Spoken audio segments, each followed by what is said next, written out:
Shalom Bapak Ibu yang diberkati Tuhan. Sebelum kita memulai ibadah kita, mari saya ajak Bapak Ibu sekalian kita bersatu hati, kita masuk ke dalam doa. Bapak, kami mengucap syukur kami ada sampai saat ini hanya karena kemurahan Bapak. Terima kasih Tuhan. Sebentar kami memulai ibadah kami siapkan hati kami memuji dan menyembah Engkau. Terima kasih Tuhan Yesus, terima kasih. Dalam nama-Mu kami berdoa. Haleluya. Amin.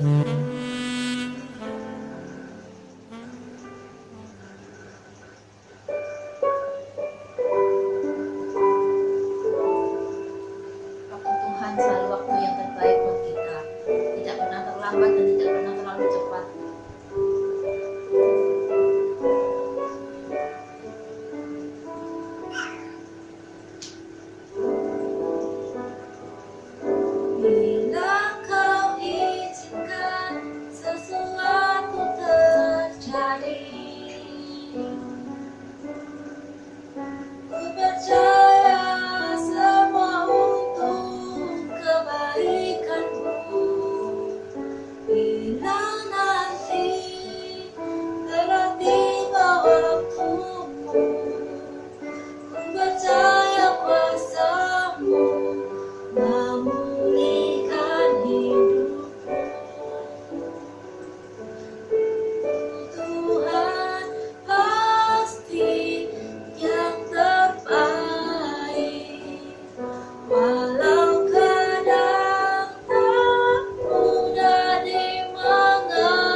Firman-Mu Bapa, biar Roh Kudus yang menuntun hati kami supaya kami bisa menerima, bisa memahami setiap firman Tuhan yang disampaikan kepada kami. Terima kasih Tuhan, di dalam nama Tuhan Yesus kami berdoa. Haleluya. Amin. Mazmur 91 ayat 1-16. Orang yang duduk dalam lindungan yang maha tinggi dan bermalam dalam naungan yang maha kuasa akan berkata kepada Tuhan, tempat perlindunganku dan kubu pertahananku, Allahku yang kupercayai. Sungguh, dialah yang akan melepaskan engkau dari jerat penangkap burung, dari penyakit sampar yang busuk. Dengan kapaknya ia akan menudungi engkau, di bawah sayapnya engkau akan berlindung. Kesetiaannya ialah perisai dan pagar tembok. Engkau tak usah takut terhadap kedahsyatan malam, terhadap panah yang terbang di waktu siang, terhadap penyakit sampar yang berjalan di dalam gelap, terhadap penyakit menular yang mengamuk di waktu petang.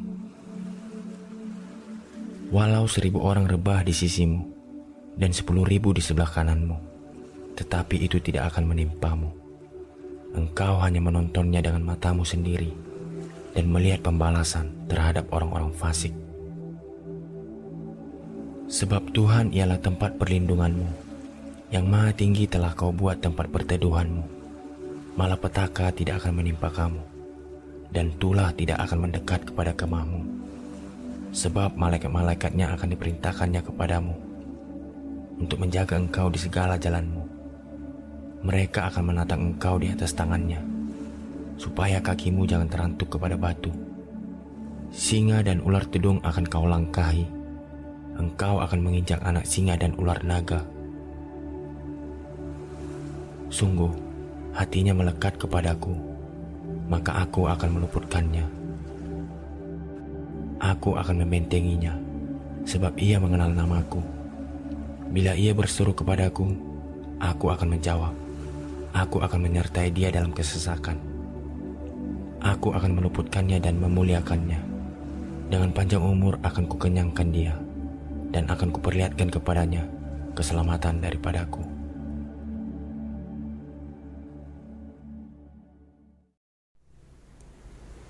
Haleluya. Senang rasanya kalau pada sore hari ini saya masih bisa menyapa jemaat Tuhan, jemaat GBI Alpha Omega Tegal Yasan. Meskipun saya pada sore hari ini hanya menyapa Bapak Ibu Saudara menggunakan medsos, tetapi saya percaya Bapak Ibu saat ini senantiasa tetap sehat, senantiasa dilawat oleh Tuhan dan mengalami berkat-berkat Tuhan yang luar biasa. Dan saya sangat berterima kasih buat hambanya Bapak Pendeta Ongko yang telah mempercayakan saya untuk menyampaikan kebenaran firman Tuhan buat jemaat Tuhan di GBI Alpha Omega ini. Puji nama Tuhan Bapak Ibu yang kami kasih di dalam nama Tuhan Yesus Kristus. Dalam situasi seperti saat ini, tentunya kita melihat dunia bergejolak. Bahkan bukan dunia, kanan kiri kita saat ini bergejolak. Kalau saat ini banyak diberitakan orang banyak yang mati kena terpapar virus corona. Banyak orang yang sakit terpapar virus corona.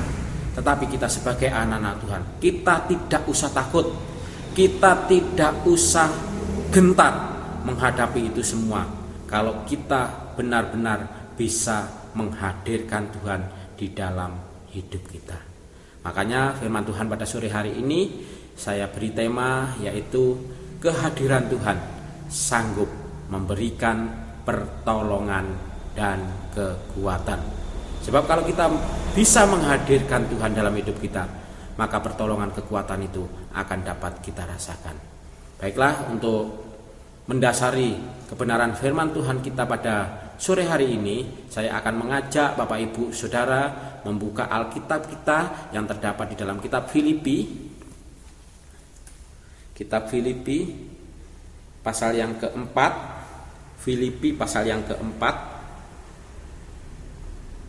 ayat yang ke-12 dan ayat yang ke-13. Filipi 4 ayat 12 dan ayat yang ke-13. Bapak Ibu bisa baca, kita akan baca. Aku tahu apa itu kekurangan dan aku tahu apa itu kelimpahan. Dalam segala hal dan dalam segala perkara tidak ada sesuatu yang merupakan rahasia bagiku, baik dalam hal kenyang maupun dalam hal kelaparan, baik dalam hal kelimpahan maupun dalam hal kekurangan. Segala perkara dapat kutanggung di dalam Dia yang memberikan kekuatan kepadaku. Kalau firman Tuhan ini menulis kisah tentang Rasul Paulus. Pada waktu Rasul Paulus di penjara, dia senantiasa tetap bersukacita. Karena dia tahu bahwa Tuhan pada waktu itu benar-benar hadir atas hidup daripada Rasul Paulus ini. Makanya dia katakan, aku tahu apa itu yang namanya kekurangan dan aku tahu apa itu yang namanya kelimpahan. Dan tentunya bukan hanya Rasul Paulus saja yang tahu itu kekurangan, itu kelimpahan. Jemaat Tuhan yang saat ini, Bapak Ibu Saudara yang saat ini tentunya tahu orang yang di dalam kekurangan tentunya dia nggak enak. Beda dengan orang yang hidup di dalam kelimpahan. Dia senantiasa bergembira, dia senantiasa bersukacita, dia senantiasa hidupnya selalu happy. Tetapi bisakah kita dalam situasi seperti yang dialami oleh Rasul Paulus di dalam penjara, dia tetap senantiasa bersukacita? Itu yang menjadi PR dalam hidup kita. Nah, kenapa Rasul Paulus pada waktu itu bisa bilang seperti itu? Karena dia percaya bahwa segala perkara dapat ditanggung di dalam Dia. Artinya di dalam Tuhan Yesus dia dapat menanggungnya. Kalau kita tidak mengenal Tuhan di dalam menghadapi pandemi seperti saat-saat ini, tentunya kita sama halnya dengan orang luar. Kita menjadi panik, kita menjadi cemas. Wah, tonggoku kono mati, besoknya lagi mati. Kita menjadi kebingungan dengan hal seperti itu. Tetapi percayalah, Tuhan hadir atas hidupmu, sehingga segala sesuatu hal seperti itu tidak akan menimpa di dalam hidupmu. Amin. Nah, sekarang ini menjadi pertanyaan besar dalam hidup kita. Bagaimana caranya supaya kita bisa menghadirkan Tuhan di dalam kehidupan kita? Yang pertama caranya yaitu kita harus dekat dengan Tuhan. Kalau kita dekat dengan Tuhan, saya rasa Tuhan pun akan mendekat atas hidup kita. Sehingga kita dengan Tuhan ada suatu hubungan yang dekat sekali dengan Tuhan. Sehingga pemeliharaan Tuhan, pertolongan Tuhan, kekuatan daripada Tuhan dapat benar-benar kita rasakan. Kalau kita nggak dekat dengan Tuhan, nggak mungkin Tuhan akan senantiasa mau hadir dalam hidup kita. Sama halnya kalau mungkin kita mempunyai acara hajatan. Tentunya kalau kita mau menghadirkan undangan itu, kita harus kenal dulu dengan orang itu. Artinya kita dekat dengan orang itu. Kalau kita nggak dekat dengan orang itu, hadir nggak kira-kira orang yang kita undang? Mungkin kita mengundang Pak Jokowi, gak mungkin hadir karena dia gak kenal sama kita. Tetapi kalau kita kenal, benar-benar kenal dengan dia, kita undang, dia pun akan hadir kepada kita. Begitu juga Tuhan, dia mau hadir atas hidupmu kalau engkau benar-benar dekat dengan Tuhan. Makanya dikatakan dalam Mazmur pasal 62, Mazmur pasal 62, di situ dikatakan, Hanya dekat Allah saja aku tenang, daripadanya lah keselamatanku. Jadi kalau kita dekat kepada Tuhan, kita akan mendapatkan yang namanya sebuah keselamatan. Apakah hanya keselamatan? Tidak, Bapak Ibu. Kalau kita benar-benar dekat dengan Tuhan, harapan pun ada atas hidup kita. Di ayat yang ke-6 itu, hanya pada Allah saja kiranya aku tenang, sebab daripadanya lah harapanku.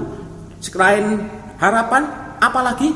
Perlindungan. Di ayat yang ke-9, percayalah kepadanya setiap waktu, hai umat, curahkanlah isi hatimu di hadapannya. Allah ialah tempat perlindungan kita. Jadi situasi saat ini kita nggak usah panik, kita nggak usah cemas, karena kita mempunyai Allah yang dapat menyelamatkan kita, mempunyai Allah yang dapat menolong kita, mempunyai Allah yang sanggup untuk melindungi kita. Amin. Jadi hadirkan Tuhan terlebih dahulu atas hidupmu, supaya pertolongan dan kekuatan Tuhan itu benar-benar dapat kita rasakan. Yang kedua, bagaimana supaya kita bisa menghadirkan Tuhan atas hidup kita? Yang kedua, mengikuti perintah Tuhan. Ini seringkali kita sebagai anak-anak Tuhan, katanya anak Tuhan, tapi kalau perintah itu berat, kita nggak mau ngikuti. Kita maunya yang enak-enak aja, yang happy-happy aja. Padahal di balik semua itu seringkali kita diproses dulu oleh Tuhan. Prosesnya mungkin kadang-kala menyakitkan, tetapi di balik itu semua ada berkat-berkat Tuhan yang menanti kita dengan luar biasa. Amin. Jadi yang kedua, supaya Tuhan hadir atas hidup kita, ikutilah perintah Tuhan. Seperti yang dialami oleh Salomo. Salomo dia bisa menghadirkan Tuhan karena dia dengar-dengaran dengan Tuhan, karena dia mau mendengarkan perintah Tuhan, sehingga Tuhan mau hadir di kehidupan Salomo. Kita baca di Alkitab ini, kita baca firman Tuhan ini di dalam 1 Raja-Raja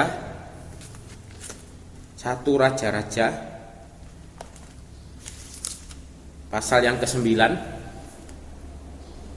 ayat yang pertama sampai dengan ayat yang ke-5. 1 Raja-Raja pasal 9 ayat yang pertama sampai dengan ayat yang ke-5.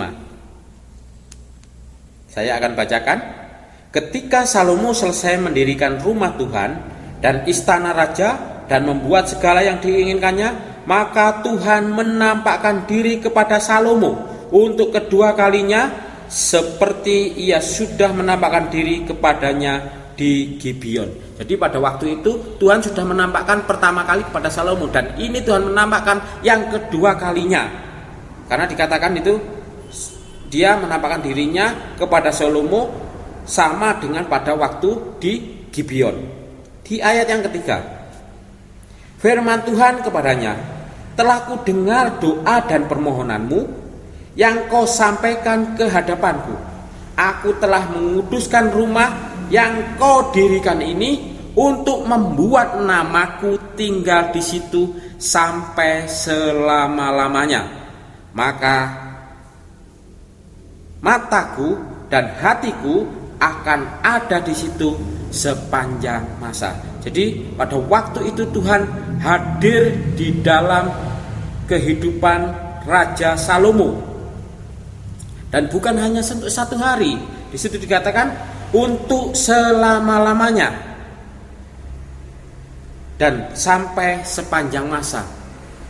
Sampai sepanjang masa itu berarti bukan hanya hari ini, bukan hanya besok, tapi untuk selamanya, berkelanjutan, continue Bapak Ibu. Dan ayat yang keempat, mengenai engkau, jika engkau hidup di hadapanku sama seperti Daud ayahmu, dengan tulus hati dan dengan benar, dan berbuat sesuai dengan segala yang kuperintahkan kepadamu, dan jika jikalau engkau tetap mengikuti segala ketetapan dan perintahku, maka aku akan meneguhkan tahta kerajaanmu atas Israel untuk selama-lamanya, seperti yang telah kujanjikan kepada Daud ayahmu, dengan berkata, keturunanmu takkan terputus dari tata kerajaan Israel. Jadi Tuhan menjamin kehidupan Salomo, asalkan Salomo dia benar-benar hidupnya sama dengan kehidupan ayahnya, yaitu Daud.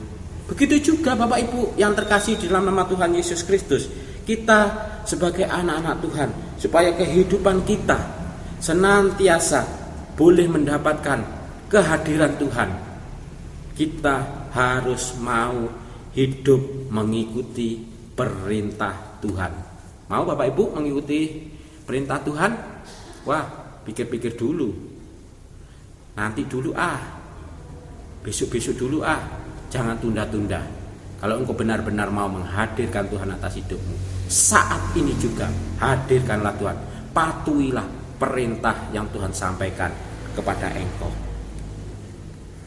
Jadi kalau kita menghadirkan Tuhan, anak cucu kita pun juga akan dilawat oleh Tuhan, dipelihara oleh Tuhan. Di ayat yang kelima itu dikatakan, maka aku akan meneguhkan tahta kerajaanmu atas Israel untuk selama-lamanya, seperti yang telah kujanjikan kepada Daud ayahmu, dengan berkata, keturunanmu takkan terputus dari tata kerajaan Israel. Jadi keturunannya dijamin pada waktu itu oleh Tuhan. Jadi nggak terputus, nggak ada orang lain yang menggantikan kedudukan dari keluarga Salomo, dari keluarga Daud pada waktu itu.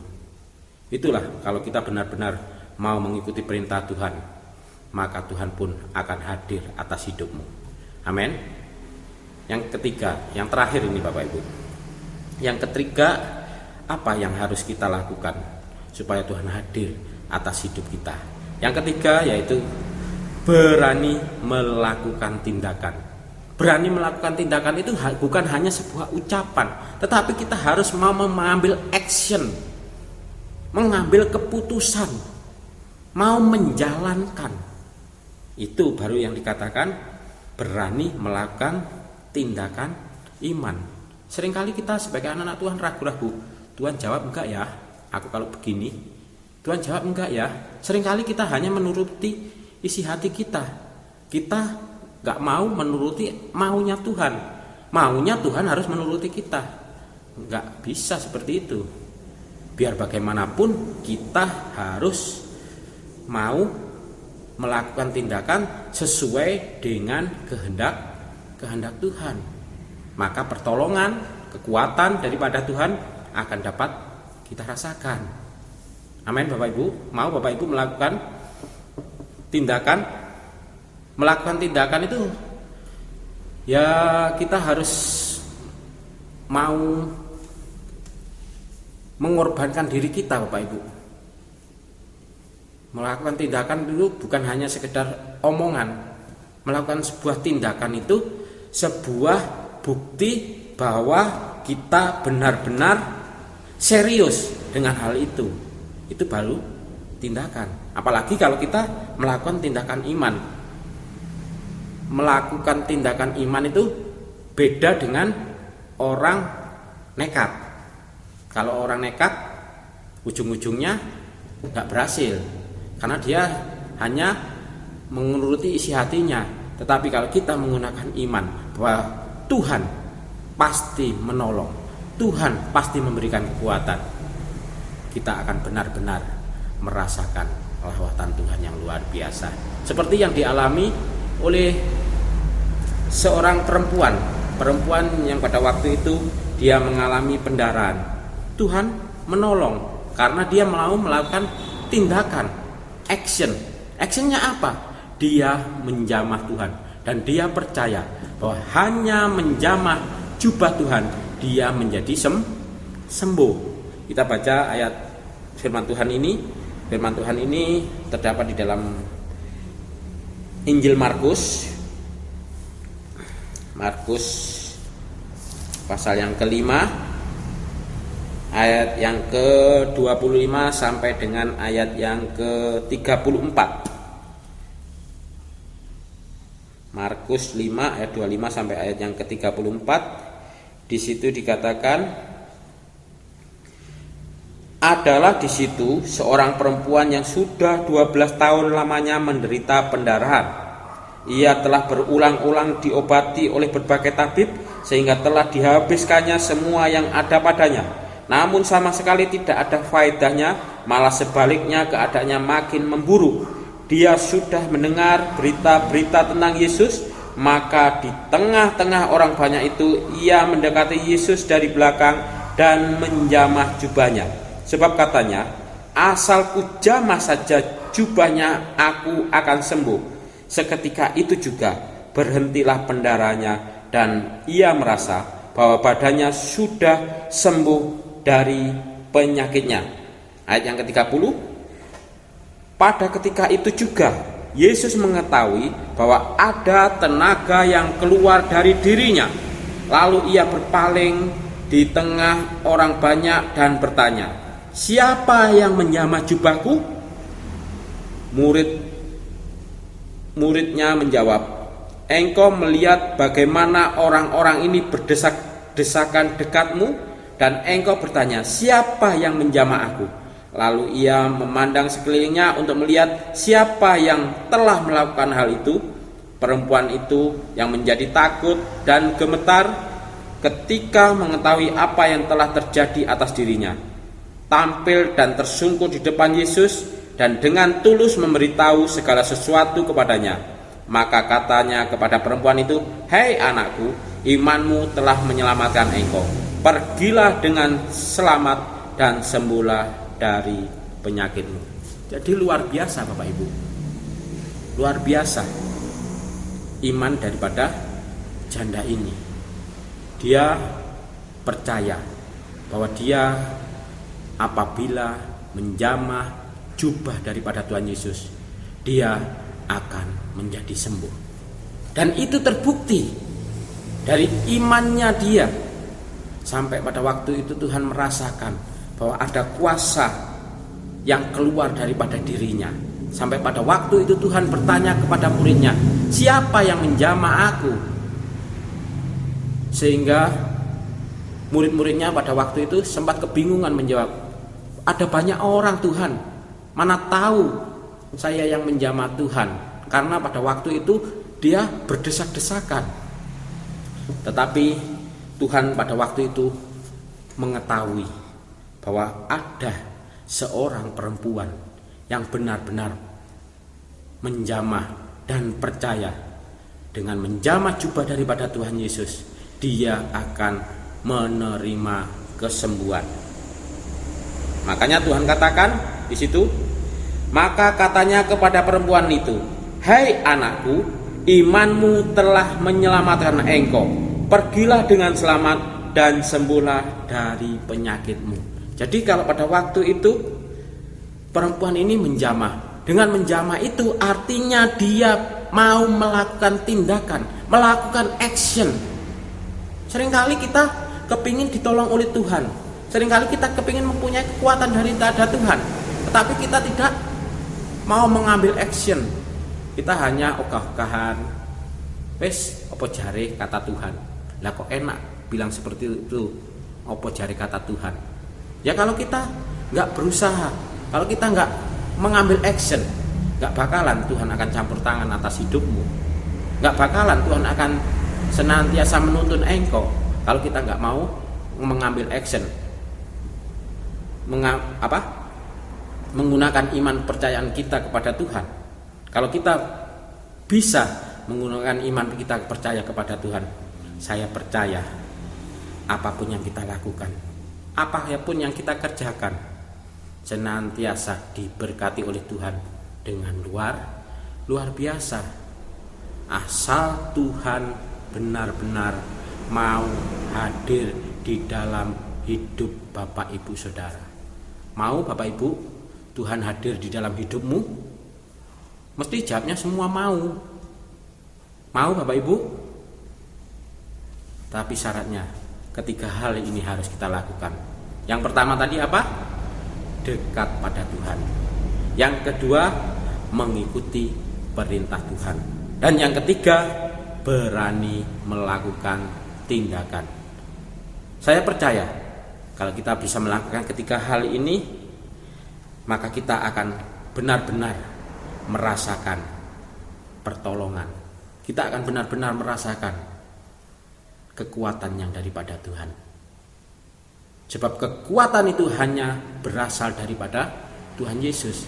Makanya ada pujian yang mengatakan, kekuatan di hidupku ku dapat dalam Yesus.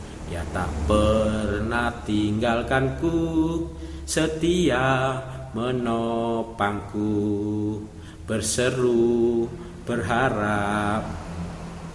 Jadi kita harus senantiasa mau berseru, berharap kepada Tuhan. Kalau kita nggak berseru, berarti kita nggak mau melakukan tindakan. Kita nggak berharap kepada Tuhan, berarti sia-sialah kita di dalam mengiring Tuhan. Jadi Bapak Ibu yang terkasih dalam nama Tuhan Yesus Kristus, kebenaran firman Tuhan ini, biarlah senantiasa kita mau benar-benar menghadirkan Tuhan atas hidup kita. Hadirkan Tuhan atas hidupmu. Hadirkan Tuhan dalam setiap masalahmu. Pasti Tuhan akan campur tangan. Makanya bersama Yesus lakukan perkara besar. Bersama Yesus tidak ada yang sukar. Jadi kalau kita benar-benar bersama Yesus, tidak ada perkara yang sukar, tidak ada perkara yang sulit. Meskipun saat ini perekonomianmu mengalami kendor, mungkin saat ini engkau segi keuanganmu saat ini menurun, tetapi percayalah, kita senantiasa bersama Yesus akan senantiasa menjadi berhasil. Kita senantiasa bersama Yesus, kita dapat melakukan perkara-perkara yang besar, bukan hanya perkara kecil, perkara-perkara besar yang mungkin tidak pernah kita pikirkan, apa yang tidak kita dengar, kita dapat melakukannya. Mujizat Tuhan senantiasa boleh kita rasakan. Mujizat Tuhan senantiasa boleh berlaku atas hidup kita. Puji nama Tuhan, biarlah kebenaran firman Tuhan pada sore hari ini bisa menguatkan iman kepercayaan Bapak Ibu Saudara, sehingga Bapak Ibu Saudara di dalam menghadapi situasi sulit saat ini, menghadapi situasi yang sukar saat ini, hadirkanlah Tuhan dalam hidupmu. Kalau Tuhan hadir dalam hidupmu, maka pertolongan, kekuatan akan engkau dapatkan. Tuhan Yesus memberkati. Saya akan mengajak Bapak Ibu Saudara untuk berdoa pada sore hari ini. Kami mengucap syukur kepadamu Tuhan, kalau pada sore hari ini firman-Mu sangat luar biasa. Biarlah firman-Mu ini benar-benar membentuk kami semua, sehingga kami semua anak-anak-Mu boleh menghadirkan Engkau setiap saat di dalam kehidupan kami.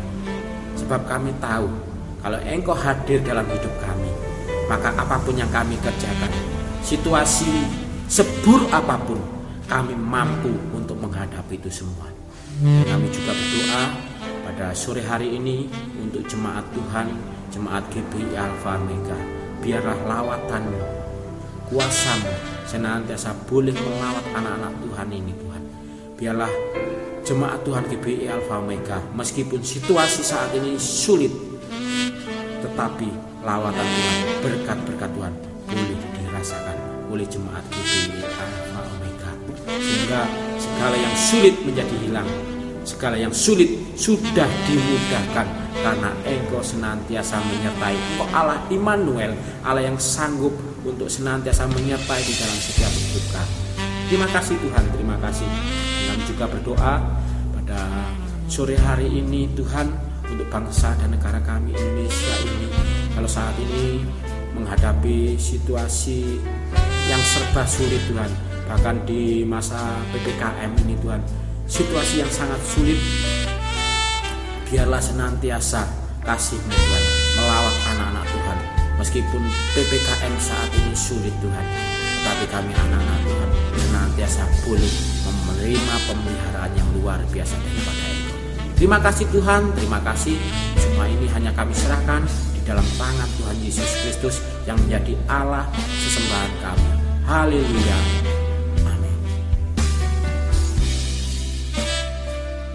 Angkatlah tanganmu, jemaat Tuhan yang terkasih. Tengadahkanlah wajahmu. Terimalah segala berkat dan rahmat daripada Allah Bapa di surga, cinta kasih daripada Tuhan kita Yesus Kristus, persekutuan, penghiburan, dan pertolongan daripada Roh Kudus untuk menjadikan kau hari-harimu semakin melekat, berada dalam hadirat Tuhan, dan menghadirkan Tuhan senantiasa dalam hidupmu. Dan apapun yang kau kerjakan, dijadikannya berhasil. Di dalam nama Tuhan Yesus Kristus, umat Tuhan yang diberkati, bersama-sama kita katakan amin. Shalom Bapak Ibu yang terkasih dalam Kristus Yesus. Saya berterima kasih untuk kesempatan daripada hambanya Pastor Robert Kaiden yang memberitakan dan memberkati kami dengan kebenaran firman Tuhan. Kiranya Tuhan memberkati senantiasa penggembalaan, rumah tangga, dan keluarga besarnya. Dan juga jemaat Tuhan yang dalam pergumulan, saya tetap percaya Tuhan turut bekerja dalam segala sesuatunya dan menghasilkan kebaikan bagi kita semua. Sampai berjumpa dan kita tetap berdoa bersama-sama supaya kita dapat bertemu kembali dengan ibadah-ibadah yang mendatang. Shalom, Tuhan memberkati.